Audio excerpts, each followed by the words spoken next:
Ayan, so another problem po tayo from Selen November 2025. Yan, problem number 7. Itong problem na to guys pala, similar po siya sa April 2025 na problem. So yun, parang may nauulit din pala kay examiner po natin sa MSTC. April 2025. Pero hindi po siya exact, no, na lumabas noong April 2025. Ayan. Pero nasa isang nasa isang reference. Basahin ko muna na. Sabi dito, given the following data. Yan. So ito guys, hindi na naman to common na problems na na-encounter natin sa MSTC, ganyan. No? Pero nasa reference kasi siya ni examiner. Okay? Ang kagandahan dito, kahit hindi man siya common, meron po ulit binigay na hint. And yun din talaga yung reason kung bakit may binibigay na hint. Siguro alam din ng examiner, aware din siya na hindi to common problem na na-encounter natin. Okay, so basahin ko muna. Sabi dito, ramp will hold 15 vehicles. Ano yan? So another one, sabi dito, vehicles can enter expressway at 1 vehicle every 6 seconds. Another is, sabi dito, vehicles arrive at a ramp at 1 vehicle every 8 seconds. So ang tanong sa atin, ano daw po yung expected number ng vehicles sa ramp during the peak hour? Okay? So syempre before natin ma-substitute yung mga parameters dito po sa ating hint or given formula, dapat ma-determine muna natin kung ano yung mga, ano tong mga to, ano tong row, ano po itong n, ano yung mga yan. So ano ba yung mga yan guys? Okay, so start muna tayo dito. Sasabi, ramp will hold 15 vehicles. So, yung 15 vehicles po na yan po yung capacity ng ramp. Okay? Or yan po yung maximum capacity po ng ating ramp na kaya niya pong i-hold. Okay? So, n po natin dito, yan po yung n na nakita natin dito sa formula. N po natin equivalent po yan sa 15. Okay, n po natin ay 15.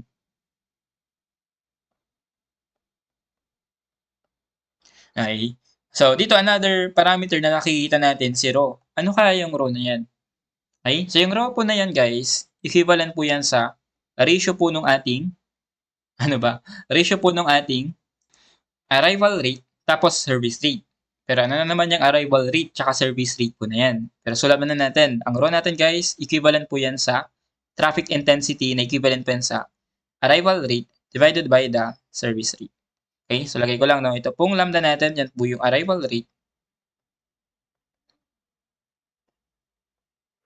Ito pong mu naman, yan po ay service rate naman. Pero saan kaya natin makukuha yung arrival rate tapos ito pong ating service rate? Dito guys, basahin natin. Sabi, vehicles can enter expressway. Dito naman sabi, vehicles arrive. So basically, may binigay po ditong keyword na arrive. So yung arrive po na yan, ito po yun sa arrival rate.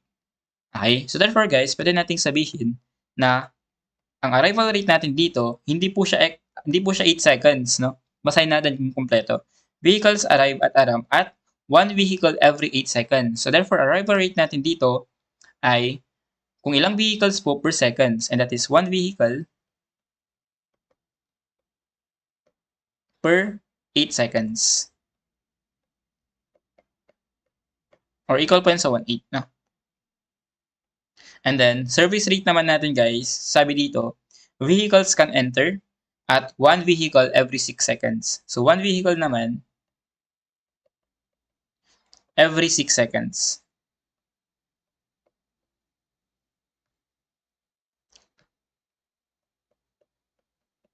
Or 1/6 po yan.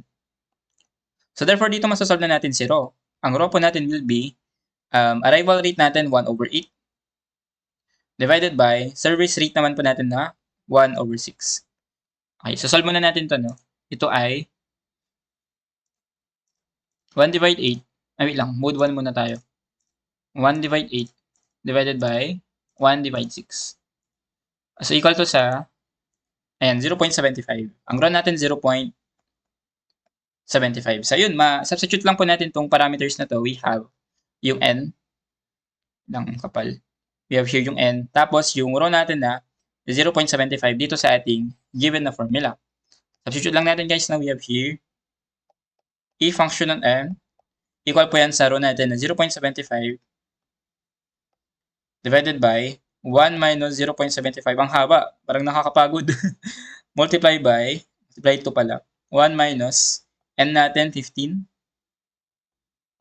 plus 1 times row po natin 0.75 raised to n na 15 plus, yun, grabe naman tong formula na to.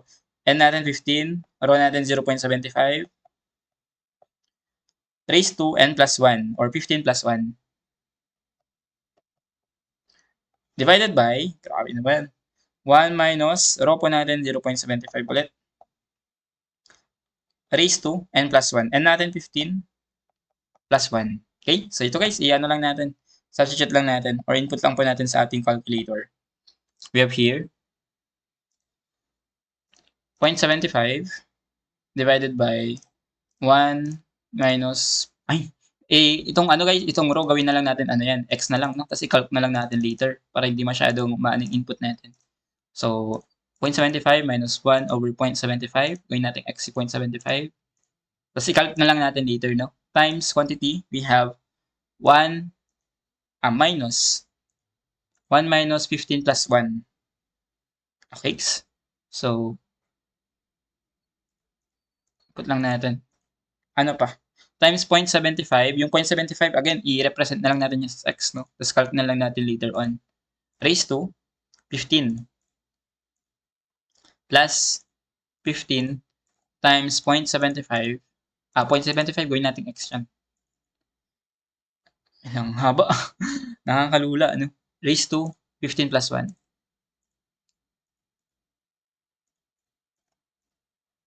All over, ayan. 1 minus 0.75, that is x, raised to 15 plus 1.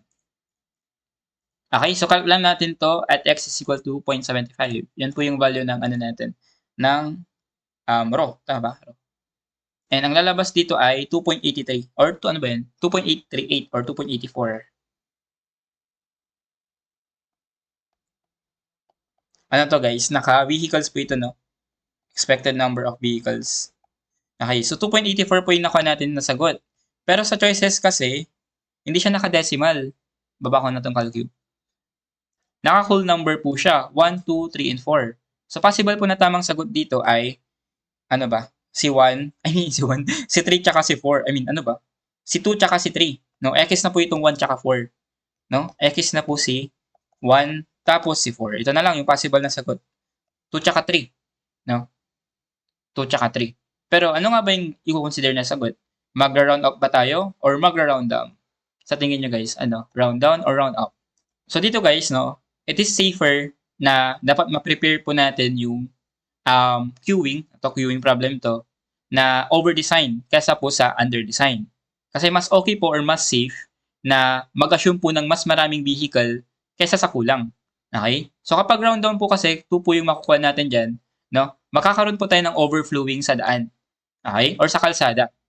Ngayon, pag 3 naman, no, ma-assure po natin na mayroon tayong enough na space or timing ng bawat vehicles. So therefore dito, wag po tayong mag-round down, no? Mag-round up po tayo. Therefore, ang magiging value po natin dito, e function of n, equivalent po yan sa 3 vehicles.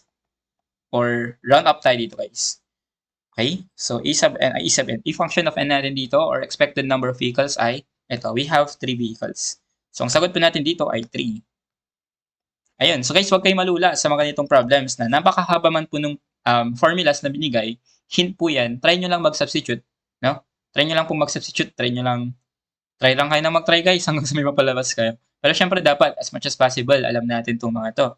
Itong arrival rate, tapos service rate. Kasi ito, basic concept na nadi-discuss during transpo. No? Kaya, yun, gamayin nyo pa rin yung mga basics. And so yun lang guys for our problem number 7. Hopefully nakatulong sa inyo. And thank you for watching. No? See you guys sa problem number 8 natin.